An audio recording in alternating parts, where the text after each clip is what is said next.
الرحمن الرحیم الحمدللہ رب العالمین وصلی اللہ علی محمد وآلہ الطاہرین ولعنۃ اللہ علی اعدائہم اجمعین الی قیام یوم الدین۔ مطہرات میں سے ایک مطہر وہ یہ کہ اگر انگور کے عرق کو ابالا جائے اور اس کے بعد وہ 2/3 اس کا ختم ہو جائے پکانے کے ذریعے سے،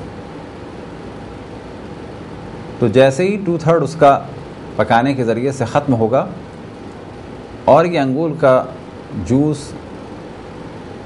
شیرے میں بدل جائے گا تو اس وقت اسے پاک مانا جائے گا اور حلال مانا جائے گا۔ اس کا ذکر گو کہ مطہرات میں سے ہے، لیکن اگر اسے بہت زیادہ واضح کیا جائے تو کہا جائے گا کہ یہ ایک اعتبار سے حرام چیز کو حلال کرنے کا ذریعہ ہے۔ حکم یہ ہے کہ اگر انگور کا جوس ابالا جائے، خود انسان ابالے یا یہ کہ وہ ابل جائے،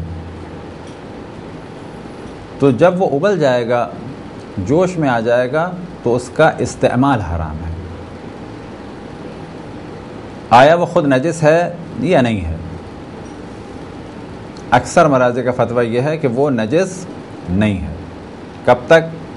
اس کی بھی 2 کیفیات ہیں۔ فرض کریں کہ آپ کے سامنے انگور کا جوس ہے اور یہ ابل گیا،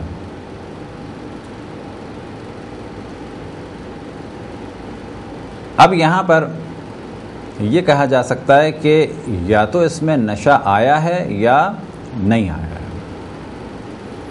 اگر اس میں نشہ نہیں آیا ہے تو فقط یہ کہ اس کا کھانا اور پینا حرام ہے فی الحال۔ فرض کریں کہ یہ سامنے 3 کلو انگور کا جوس ہے آپ کے سامنے اور یہ ابل گیا، بس جیسے ہی ابل گیا تو اس کا کھانا اور پینا حرام ہو گیا۔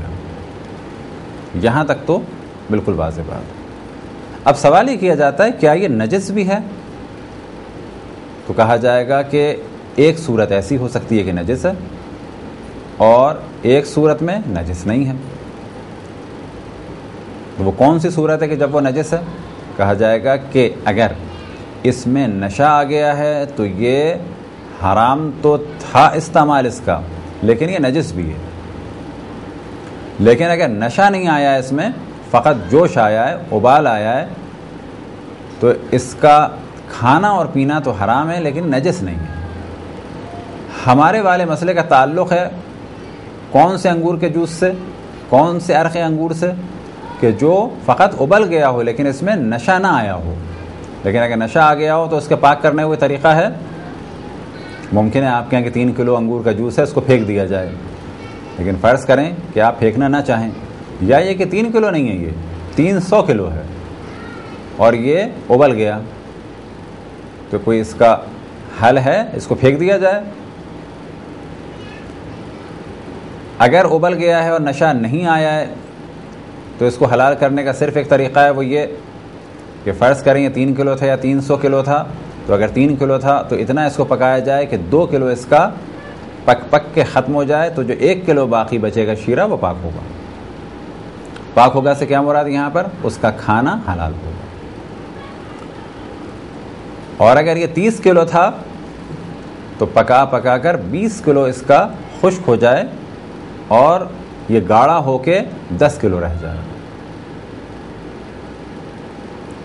اب اگر یہ اتنا کم ہو گیا، یہ تو ہم نے آپ کے سامنے وزن بیان کیا، لیکن اگر کسی برتن میں یہ شیرہ ہو تو وہاں پر اندازہ لگایا جائے گا کہ یہ برتن کا پہلا حصہ، دوسرا حصہ، تیسرا حصہ، اگر یہ اس کیفیت اتنا تھا مقدار میں اور جب یہ پک کر اتنا رہ گیا 1/3، تو جب یہ 1/3 رہ گیا تو یہ حلال مانا جائے گا۔ لیکن اگر اس میں نشہ آ گیا تھا تو کیا کرنا ہوگا؟ اگر نشہ آ گیا تھا اس میں، ابلنے کے ساتھ ساتھ اس میں نشہ بھی آ گیا تھا، تو فقط اب ایک طریقہ ہے اس کو پاک کرنے کا۔ وہ کیا طریقہ ہے؟ کہ اس کو اتنا رکھا جائے یا کسی بھی طریقے سے سرکہ بنا لیا جائے تو جب یہ سرکہ بن جائے گا تو اس وقت پاک ہو جائے گا۔ اب اگر کسی کو شک ہو، یہ شک کب ہو سکتا ہے؟ فرض کریں کہ آپ نے کسی دیگچی میں انگور کا جوس رکھا اور اس دیگچی کو غلطی سے چولہے پہ رکھ دیا۔ آپ کا خیال یہ تھا کہ چولہا بند ہے لیکن چولہا جل رہا تھا۔ 2-4 منٹ بعد، 10 منٹ بعد واپس آ کے آپ نے دیکھا کہ چولہا جل رہا ہے۔ اب آپ کو شک ہوا کہ واقعی یہ ابلا یا نہیں ابلا، یہ چیز جوش میں آئی یا نہیں آئی۔ تو یہاں پر یہی حکم ہے کہ جو پہلے بھی بیان ہوا کہ جب تک یقین نہ ہو جائے اس کی ابلنے کا، شک ہے آپ کو تو کہا جائے گا نہیں ابلا۔ لیکن ایسا شک نہ ہو کہ وہ ابل رہا ہو، گرم ہو رہا ہو اور آپ کہیں کہ پتہ نہیں ابلا کہ نہیں ابلا۔ تو یہ جو ایک ہمارے بعض دفعہ کیفیت ہے تمام مسلمانوں میں، چاہے وہ شیعہ ہوں چاہے سنی ہوں، بعض دفعہ کہا جاتا ہے اللہ مالک ہے اور بعض دفعہ کہا جاتا ہے دیکھا جائے گا اللہ رحمان ہے۔ ایسا ہوا یا نہیں ہوا اور فوراً کہہ دیا جاتا ہے اللہ مالک ہے۔ تو شک جب ہے کہ جب واقعاً آپ کو علم نہ ہو یا ایسا ہے یا ایسا ہے، اگر یہ کیفیت ہے تو یہ شک ہے۔ لیکن آنکھوں سے دیکھنے کے بعد، یقین ہونے کے بعد زبردستی اپنے اوپر ایک شک کی کیفیت کو طاری کیا جائے اور کہا جائے کہ ہمیں تو شک ہو رہا ہے، پتہ نہیں ایسا ہوا یا نہیں ہوا، تو اگر یہ والا مسئلہ ہے تو کہا جائے گا یہ اپنے آپ کو انسان دھوکہ نہ دے، حکم خداوند تبارک و تعالیٰ کو معمولی نہ سمجھے، حکم خداوند تبارک و تعالیٰ کا مذاق نہ بنائے۔ تو یہ آپ کے سامنے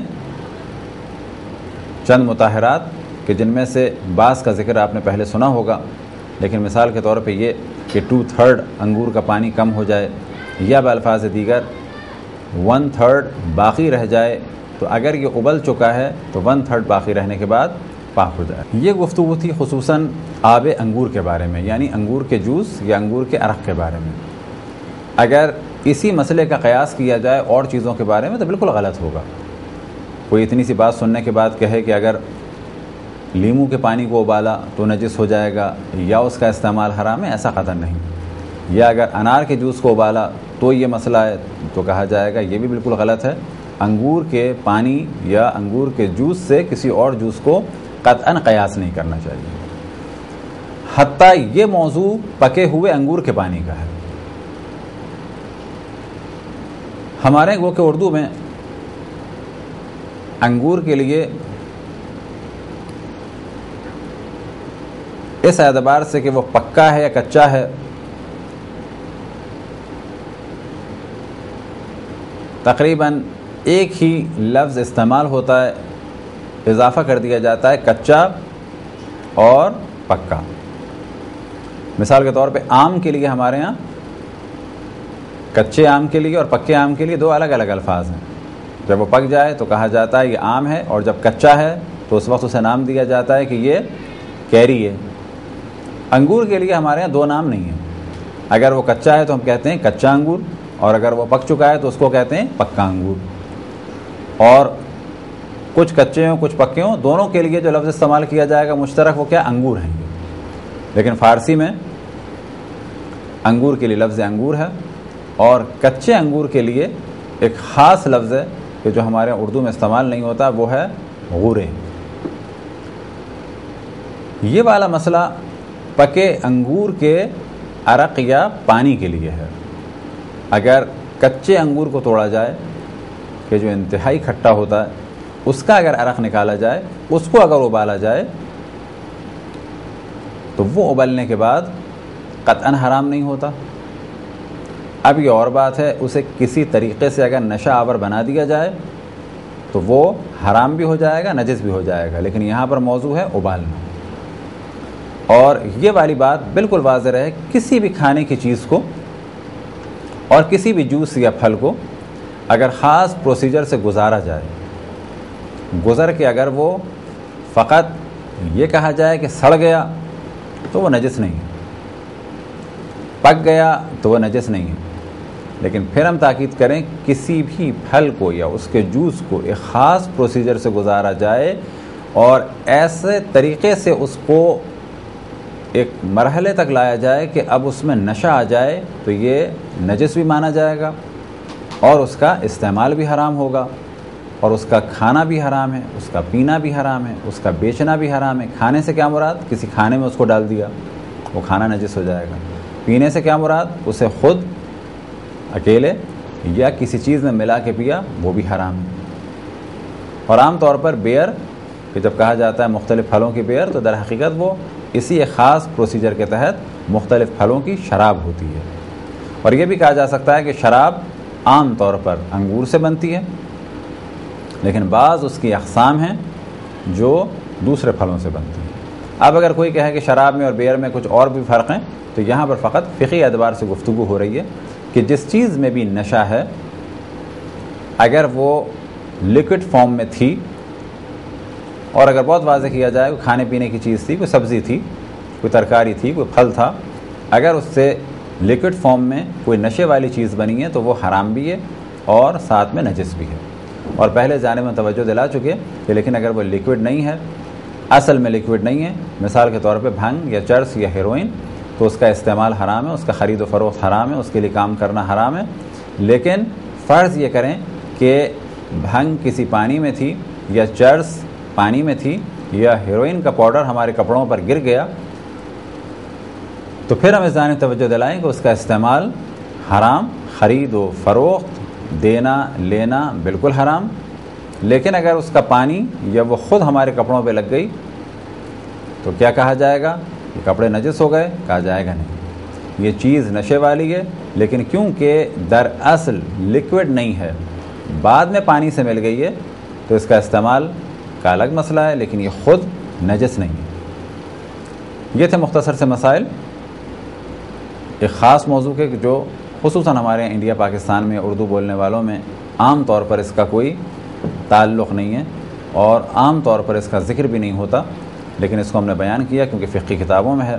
اور پھر اس جانب توجہ دلائیں کہ اصل موضوع ہے کہ ہم مسئلے کو جان لیں، چاہے وہ ہمارے معاشرے میں پیش آتا ہو یا نہ آتا ہو، لیکن اگر مسئلہ ہمیں معلوم ہوگا تو جب بھی وہ چیز ہمارے سامنے ہوگی، جب بھی وہ مسئلہ پیش آئے گا تو اس کا ہم جواب جانتے ہوں گے۔ اور خداوند تبارک و تعالیٰ سے دعا ہے کہ بحق محمد و آل محمد ہمیں تعلیمات اسلامی سے آشنا ہونے کی توفیق عطا فرمائے۔ وصلی اللہ علی محمد و آلہ الطاہرین۔